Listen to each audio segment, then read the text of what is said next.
enlève la peur dans ta vie. Je connais un bien-aimé quand on était des jeunes. Comme sa famille était bien, alors il va faire comprendre à un ami, il dit que toi, c'est moi qui ai la source de ta bénédiction. Et le deux n'était pas de la même famille. Mais pour lui, il voyait que non, il a déjà gagné. Parce que sa famille était bien. Ne méprise pas l'autre. Parce que là, il n'a rien. Attention. Mets la virgule, mais ne mets pas un point.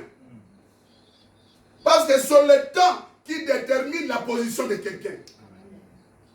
Attention. Mais là où je suis en train de vous parler, on est déjà des papas.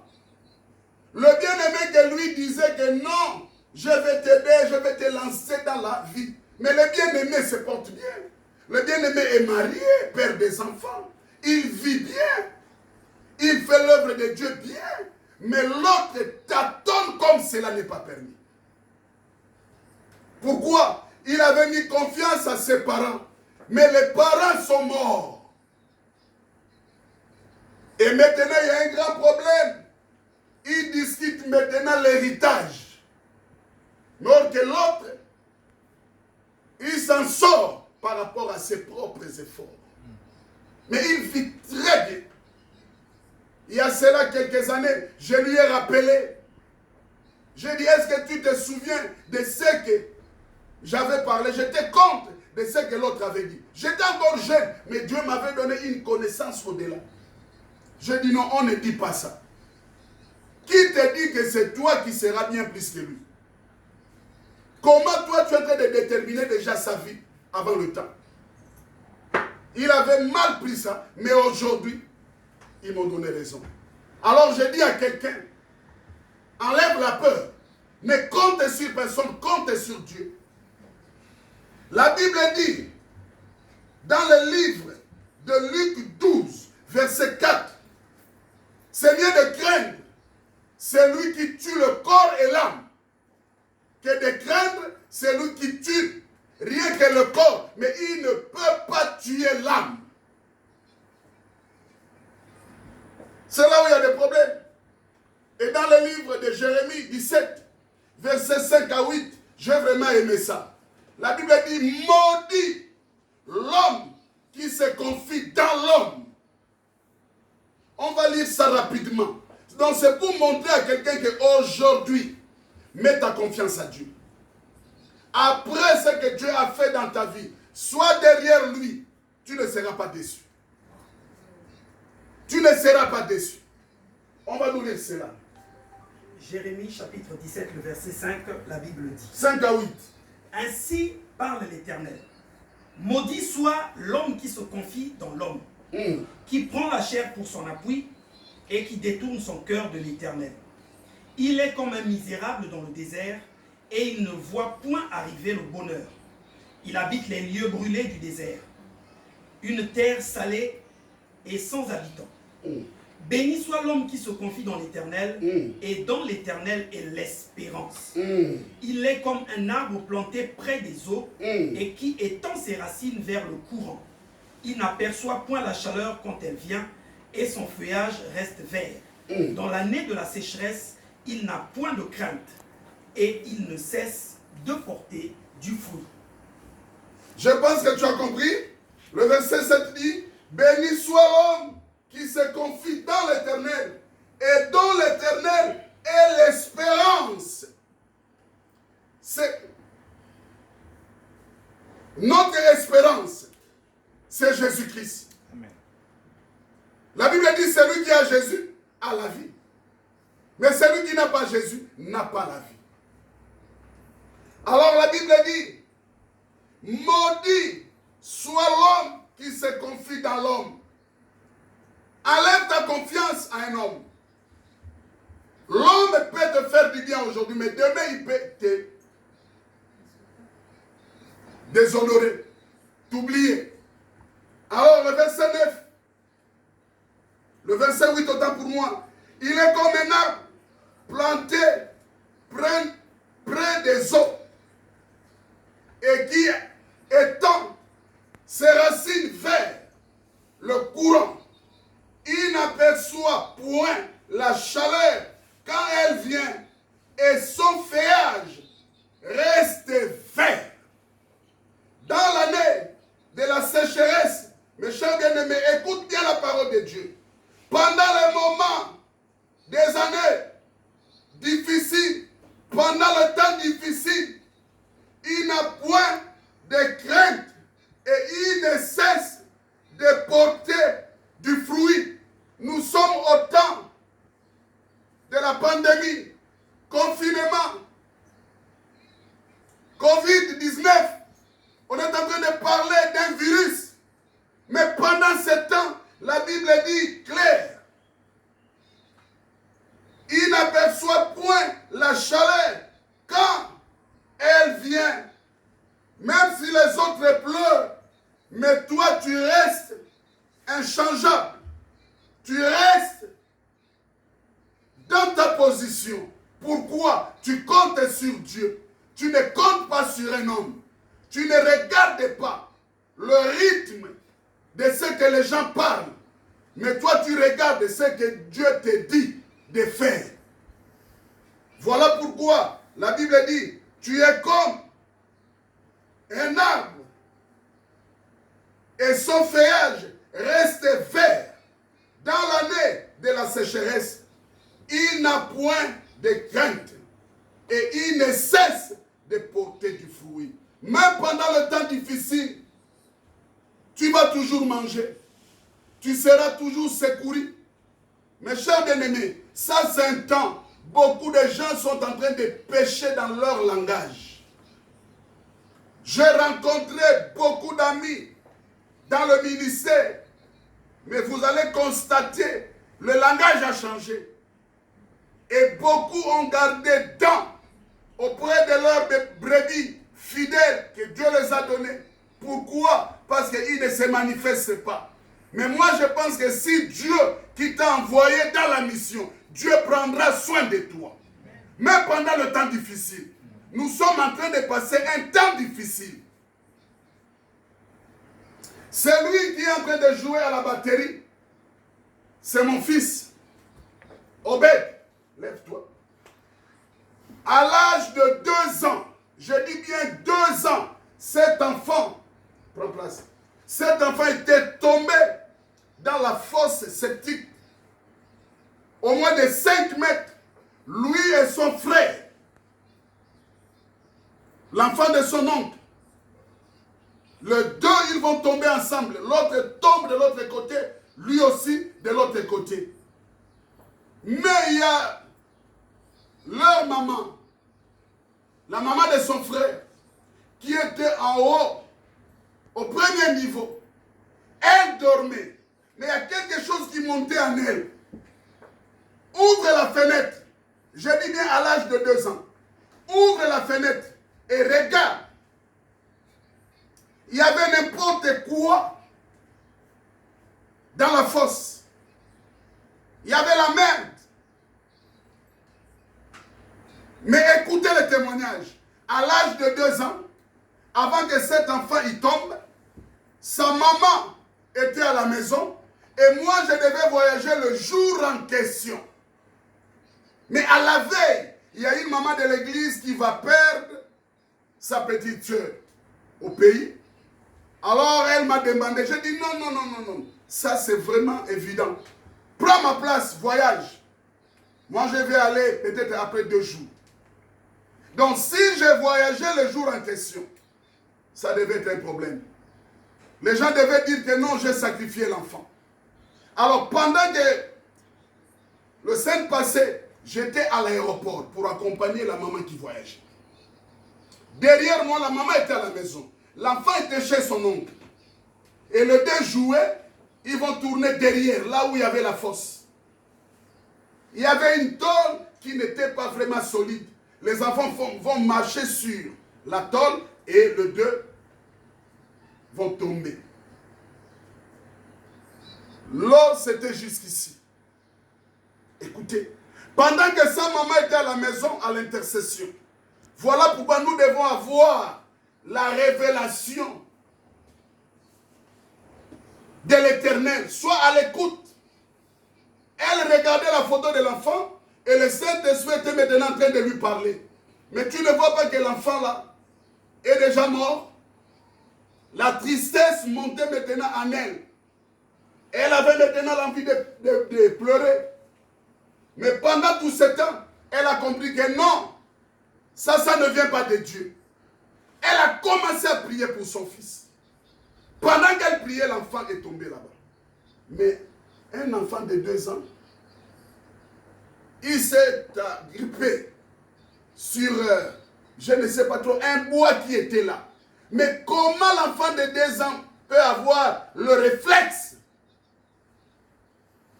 de se gripper comme ça là? Il a attrapé le bois. L'autre là-bas, ce qu'il avait sauvé, il y avait un imperméable. L'autre était sur l'imperméable. Mais lui, il a attrapé un bois. Je ne sais pas c'était pendant combien de temps. Je ne sais pas. Est-ce que 10 minutes, 30 minutes, 1 heure de temps? Personne ne connaît. Il n'y a que Dieu qui connaît. Et quand la maman va regarder, elle a poussé un cri. Elle n'a pas vu son enfant, mais elle a vu que le frère qui est en train de jouer à la batterie. Elle a poussé un cri. Or que dans le vrai, le cri qu'elle avait poussé, elle devait paniquer parce que c'est un bébé. Mais l'enfant n'est pas paniqué, il était là. Mes chers bien-aimés, dans le quartier là où on était, il y avait beaucoup de gens de plusieurs congrégations. Les musulmans, les catholiques, les églises de réveil, les églises protestantes. Beaucoup de gens sont venus. Et ils vont constater que non, mais il n'est pas seul, il y a un encore à côté. Alors sa maman quittait la maison, venait, les gens criaient. La maman avait des larmes aux yeux. Quand maman a témoigné, les gens étaient étonnés. Et à ce moment-là, je revenais de l'aéroport. J'arrive, je vois beaucoup du monde dans l'avenir. Et j'arrive, les gens criaient que monsieur le pasteur, regarde ce qui s'est passé. Alors j'ai compris que tout ce que Dieu fait est bon. Et après le miracle, on a entraîné l'enfant dans le Seigneur. C'est ça la meilleure offrande que Anne avait faite. Après avoir donné à Anne Samuel, Anne a dit non, si tu me donnes seulement un enfant, je vais consacrer cet enfant au travail de Dieu. Donc après le miracle, il faudrait qu'il y ait une suite de reconnaissance. Aujourd'hui, il joue à la batterie. Il apprend aussi la guitare. Ça commence à aller, c'est vraiment bien. Il joue aussi au synthé. Donc, c'est un enfant qui s'est consacré à l'Éternel. Voilà pourquoi le passage là nous a fait comprendre. Il dit que non, mon âme loue l'Éternel. Je louerai l'Éternel tant que je vivrai. Je louerai l'Éternel tant que je vivrai. Josué, après avoir conquéri des nations, gagné le combat. Mais ce que j'ai aimé avec lui, nous allons comprendre ça, c'est vraiment important. Ce que j'ai aimé avec lui, après avoir remporté la victoire, il a rassemblé le peuple. Il a dit, bon, ce que je vais vous dire, parce qu'il sentait que c'était la fin de son règne. Il dit, bon, là, je pense que chacun de nous doit remercier Dieu de sa manière. Alors, je voulais dire ceci. Nous, en tant que des serviteurs de Dieu, il y a certaines choses. Ne cherchez pas à forcer quelqu'un. Après le miracle, tu vas faire quoi? Laisse la personne faire son choix. Libre arbitre. S'il va suivre Dieu, gloire à Dieu. S'il va retourner dans le monde, il n'y a pas de problème. Mais avec Dieu, il y aura toujours des conséquences. Qu'est-ce qui va se passer? Voilà pourquoi je pouvais dire qu'une fois, Josué avait dit que moi et ma maison, nous servirons l'Éternel. Mais j'aurais souhaité que nous puissions lire le passage en question parce que ça va interpeller quelqu'un. Amen. Ça va interpeller quelqu'un. Josué 24, verset 14 à 16. Josué 24, 14 à 16.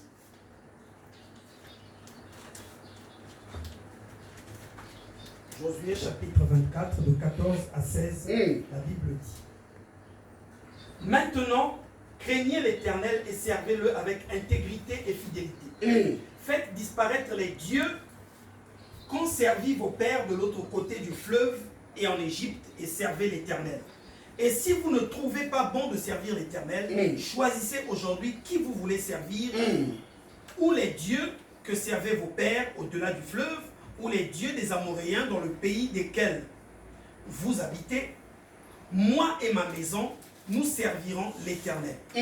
Le peuple répondit et dit, loin de nous la pensée d'abandonner l'Éternel et de servir d'autres dieux. Amen. À la maison, vous allez continuer. Il y a la continuité. Et après cela, Josué était mort. Mais ce que j'ai aimé, Josué va faire leur comprendre. Il y avait un problème. Autrefois, ils servaient le Dieu de leur père. Il n'y avait pas de victoire. Mais dès lors que Josué a présenté le Dieu, le Créateur, le Dieu d'Abraham, Isaac et Jacob, il dit maintenant, craignez l'Éternel. Pourquoi? Parce qu'ils avaient vu le miracle. Ils avaient vu l'intervention divine. Mes chers bien-aimés, il dit que servez-les avec intégrité et fidélité. Faites disparaître le Dieu qu'ont servi vos pères de l'autre côté du fleuve et en Égypte et servez l'Éternel maintenant. Peut-être toi qui m'écoutes, tu étais autrefois en train de mélanger, mais tu n'avais rien trouvé de bon. Mais dès lors, un homme de Dieu s'est présenté devant toi, tu as vu la main de Dieu. Mais ce que je te demande ce matin, quelle est maintenant la marche ou la conduite à respecter après l'intervention divine? Voilà pourquoi Josué n'était pas trop carré. Josué était vraiment très souple avec eux. Il les a seulement fait comprendre qu'autrefois vous avez servi de votre manière le Dieu de votre père, mais vous n'avez rien trouvé la gain de cause. Mais maintenant il dit, et si vous ne trouvez pas bon de servir l'Éternel, écoutez, si vous ne trouvez pas bon, si c'était seulement par profit, ce que nous voyons aujourd'hui. Beaucoup de gens viennent servir Dieu par profit. Il attend quelque chose auprès de Dieu. Mais on ne trompe pas Dieu. Tu peux tromper un homme, mais on ne trompe pas Dieu. On a vu beaucoup de gens venir à l'église, c'est pour chercher seulement le mariage. On a vu beaucoup de frères rentrer à l'église. Quelle soumission! Un frère a dit, or que le frère cherche seulement une sœur. Dès que le frère va épouser la sœur, il commence à donner les principes. À l'église, une fois. Par mois, une fois. Et le frère, un païen total.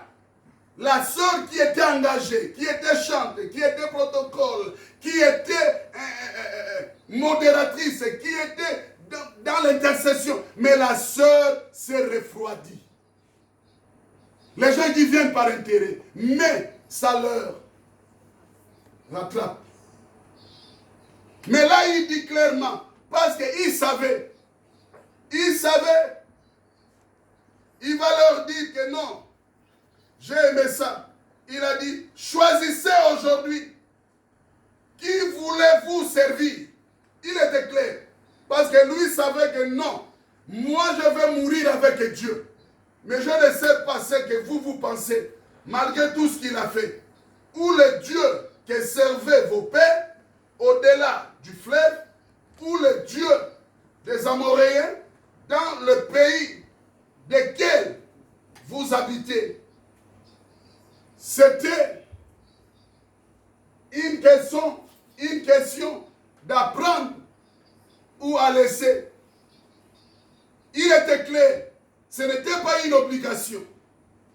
Mais il parlait parce que, après avoir vivre l'intervention de Dieu, il avait raison de leur montrer que bon, maintenant, que voulez-vous? Écoutez maintenant.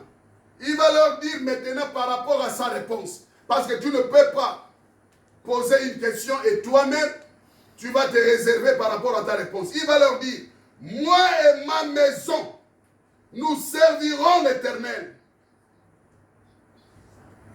Moi et ma maison, nous servirons l'Éternel. Le livre de Proverbes 3, verset 9, la Bible dit, sers l'Éternel avec tous tes biens. Quand on dit avec tous tes biens, c'est déjà beaucoup de choses. Je ne vais pas rester là-dessus. Je ne vais pas développer ça. Mais celui qui veut vraiment comprendre la parole comprend. Ça veut dire que ton corps doit servir Dieu. Ta valeur doit servir Dieu. Tes habits doivent servir Dieu. Ton argent doit servir Dieu. Ta beauté, j'ai vu des gens, les hommes comme les femmes, tout beau, toutes belles. Une fois, je vais recevoir un bien-aimé aux entretiens. Il me dit que papa, je venais pour une soeur. Mais la soeur m'a dit, si tu veux de moi, suis-moi à l'église. Arrivé à l'église, la soeur dit que non, je veux que tu sois d'abord engagé. Jusqu'à ce que le frère était baptisé. Et le frère n'a pas épousé la soeur en question. La soeur lui a fait comprendre que non. Mon problème, c'était seulement de te ramener en Christ. Mais j'ai mon proposé qui n'est pas ici. Il est loin d'ici. Mon problème, c'était seulement pour que tu reviennes en Christ. Et le frère a épousé une autre soeur à l'église. Aujourd'hui, c'est un évangéliste. Donc la soeur a utilisé sa beauté comme une évangélisation. Mais aujourd'hui, il y a beaucoup qui viennent à l'église pour faire tomber les gens. Comme les hommes, il sait qu'il s'habille bien, il est bon, il vient à l'église non pour la gloire de Dieu, mais c'est pour créer des scandales et des scandales.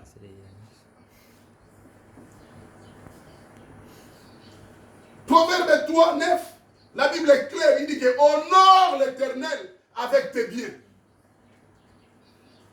Et la Bible dit, dans le psaume 150, tout ce qui respire loue l'Éternel.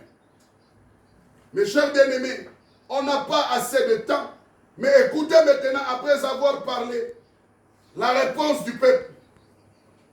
Le peuple répondit et dit, loin de nous la pensée d'abandonner l'Éternel et de servir d'autres dieux.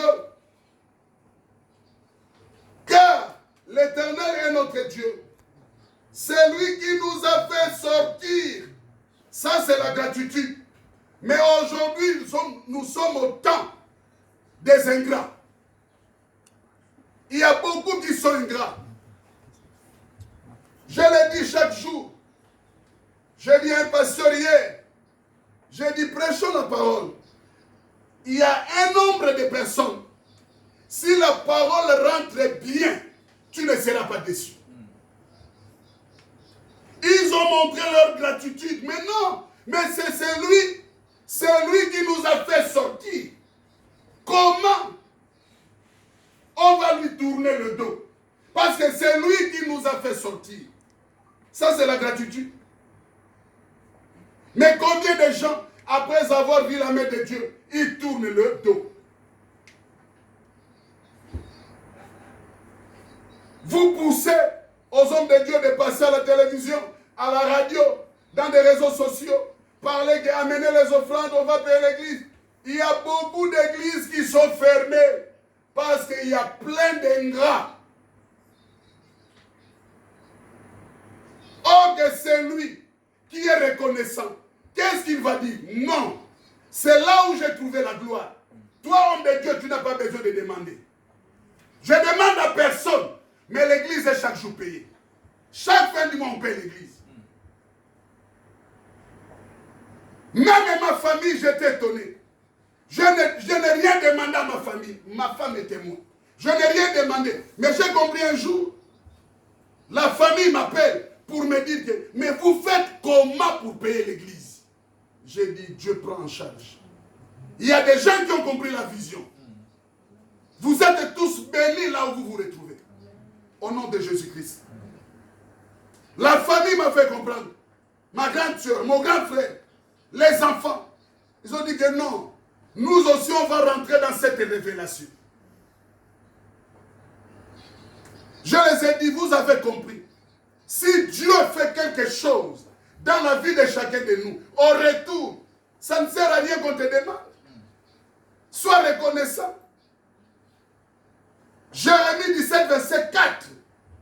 La Bible dit, par ta faute, tu perdras l'héritage que je t'ai donné. Et cet héritage, je vais en servir cela à un autre ou à une autre personne.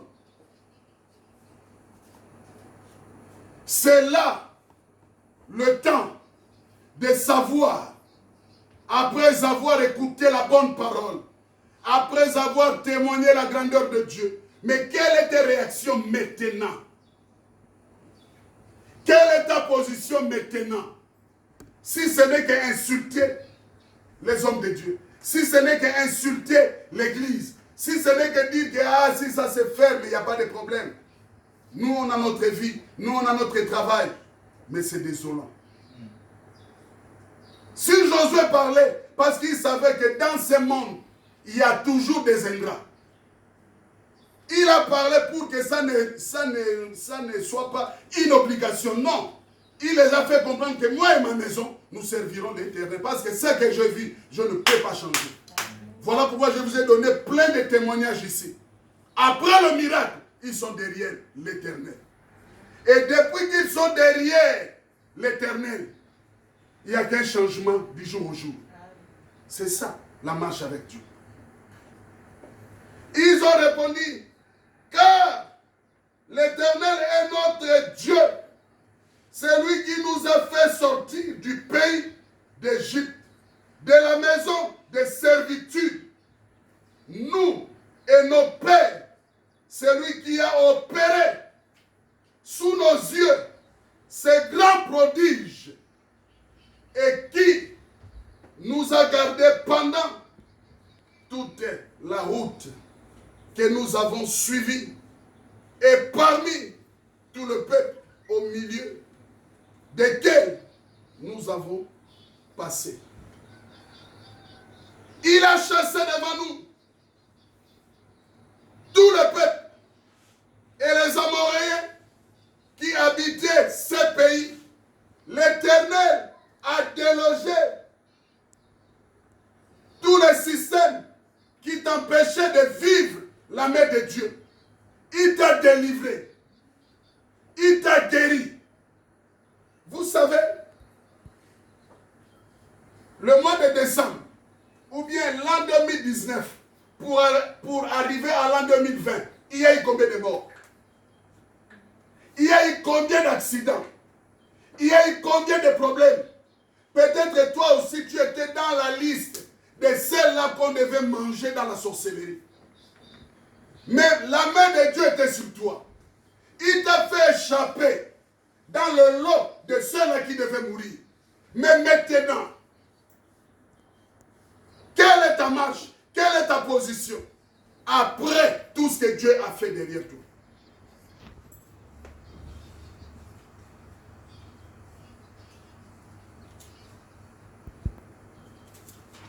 Peuple de Dieu, je pense que c'était un jour pour que chacun de nous soit interpellé. Je suis venu seulement pour dire à quelqu'un, ne sois pas ingrat. Acte 3, voilà pourquoi je suis en train de survoler certains versets. Acte 3, dans le temple de la Belle, il y avait un paralytique qui pensait, dès que Pierre et Jean se sont présentés, il pensait lui donner le monde. Mais Pierre lui a fait comprendre, on n'a rien à te donner. Mais on te donne, je te donne ce que j'ai. Ce que j'ai, c'est quoi? C'est la parole de Dieu. La parole de Dieu, c'est quoi? C'est lui-même Dieu. Aujourd'hui, Dieu, qui est Jésus-Christ de Nazareth, vivra éternellement maintenant avec toi. Celui qui reçoit Jésus a la vie. Et c'est fini, ta vie change. Les difficultés tombent. On lui a dit, au nom de Jésus qui se lève, toi et marche. La Bible dit, dès qu'il s'est levé, il les a suivis au temple. Après le miracle, quelle est ta position? Quelle est ta réaction? Nous sommes en train de vivre un temps très difficile. Mais ils ont répondu à Josué. Tout ce qui s'est passé, il était derrière nous. Mais s'il faut lui détourner, mais nous sommes foutus. Nous sommes foutus. Vous avez connu la vie de Bartimée. Dès qu'il a vu, il était derrière Jésus. Donc pour ce matin, je m'arrête là. Je ne peux pas être long. Vous avez écouté les adorations. Le bien-aimé que je venais de témoigner, qui est aujourd'hui docteur de la parole à Toulouse. Je remercie vraiment Dieu parce qu'après avoir vu le miracle, il a dit, mais quoi ferais-je si ce n'est pas rendre gloire à l'Éternel? Jusqu'à preuve du contraire, il est derrière Dieu. C'est ça la meilleure offrande qui dépasse toutes les offrandes. Ce qu'on donne comme offrande en nature, en espèce, ce sont des compliments. Mais la véritable offrande, c'est d'abord toi et moi, tel que nous sommes là. Il n'y a pas la guerre, mais c'est question seulement, sois reconnaissant. Sois reconnaissant. Je remercie vraiment Dieu pour toutes les personnes qui présentent leur reconnaissance. Il y a quelqu'un qui m'a appelé un jour. Il m'a dit que papa, je dormais, mais le Saint-Esprit m'a dit, est-ce que tu as déjà appelé ton père un jour pour lui demander pendant tout ce temps de confinement, ça se passe comment chez lui? Alors j'étais beaucoup touché. Voilà pourquoi je t'appelle papa. Pas pour te demander, mais j'avais compris la révélation de l'Éternel. Mais c'est pour t'envoyer de l'argent. Je dis waouh. Il y a des gens qui ont la connaissance de la révélation, de la parole. Mais si tu n'as pas la connaissance, ils pourraient aussi demander, vous mangez comment? Vous faites comment? Avant de donner, ne cherchez pas à contrôler. Ne contrôle pas. Si l'Esprit de Dieu te dit donne, donne. Et ne cherche pas à contrôler quand tu donnes. Qu'est-ce qu'il fera avec ça? Dieu m'entend parler. Un jour, il y a un bien-aimé qui m'a donné une forte offrande. Or, que quand il me donne, il cherchait maintenant à contrôler. Qu'est-ce que nous allons faire avec cette offrande? J'entendais seulement dans la bouche des gens qu'il paraîtrait, X t'a donné tel montant. Il paraîtrait, non. J'ai appelé le bien-aimé, j'ai dit, prends ton offrande. Il dit, oh, papa, pourquoi? J'ai dit, prends ton offrande. Je ne t'ai pas demandé. Je ne t'ai pas dit que je mourrais de faim. On ne donne pas pour devenir contrôleur ou un policier, non. Quand on donne à Dieu, laisse Dieu diriger son serviteur. C'était la parole de ce matin. Ma prière de ce matin, je vais prier pour ceux-là, après vivre la main de Dieu, après vivre la puissance de Dieu. Ils sont maintenant derrière Dieu. Ils sont maintenant derrière la parole. Ils sont reconnaissants en tout. Ma prière de ce matin, c'est ce que je veux faire. Tu fais les affaires, Dieu te bénit. Mais qu'est-ce que tu fais à ton Dieu? Tu es en bonne santé. Ton corps fait quoi auprès de Dieu? Ta bonne santé joue quel rôle dans l'œuvre de Dieu? Si ce n'est que vivre dans le péché. Alors sois connecté là où tu es. Je vais demander un cantique d'adoration. Pendant que le cantique passe, Celui qui veut se mettre à genoux va se mettre à genoux. Celui qui veut rester debout va rester debout. Mais à travers de cette parole, prends ton temps de prier. Moi, je ne regrette pas aux gens qui critiquent le temps que nous sommes en train de passer. À l'église, à ceci, je ne regrette pas. Parce que j'ai vu ceux-là qui sont dans la révélation des Écritures. Qui respectent les Écritures. Soyez bénis là où vous vous retrouvez. Mais toi qui n'as pas encore compris, c'est la question que Josué avait posée.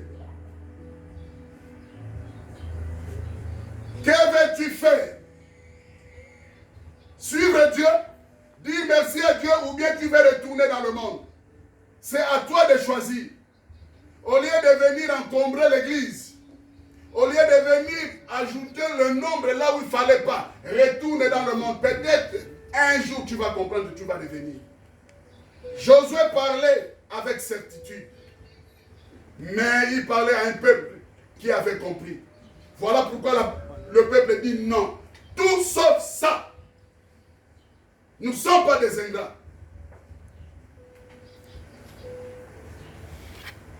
Je pouvais aussi dire aujourd'hui, moi et ma maison, nous servirons l'Éternel.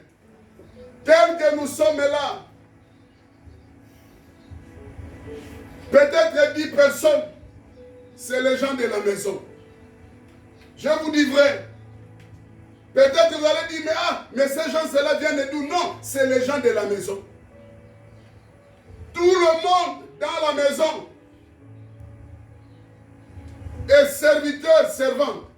Tu ne peux pas rester dans cette maison parce que cette maison est consacrée à l'Éternel. Ce que l'Éternel a fait dans ma vie, je ne peux pas être ingrat. Je ne peux pas être ingrat. Voilà pourquoi pendant l'adoration, je dis, wow! Si quelqu'un pouvait regarder, tu ne connais pas pourquoi il adore, pourquoi il chante comme ça. Si un jour, il était déjà déclaré, déclassé, mais à cause de ce Dieu, il a dit, bon, je vais te donner quoi? L'argent, ça ne suffit pas. Laissez-moi donner toute ma vie pour te servir. Alors là où tu es, pendant que le cantique passe, je ne te dirai pas comment tu vas prier. Mais toi-même, si tu étais déjà ingrat, aujourd'hui sois reconnaissant. Sois reconnaissant. Reviens à l'Éternel. Fais du bien, il te fera du bien. Maudit l'homme qui met sa confiance dans l'homme. J'ai donné tous les versets. À la maison, vous allez continuer à lire. Positionne-toi. Prends ta position. Nous allons prier.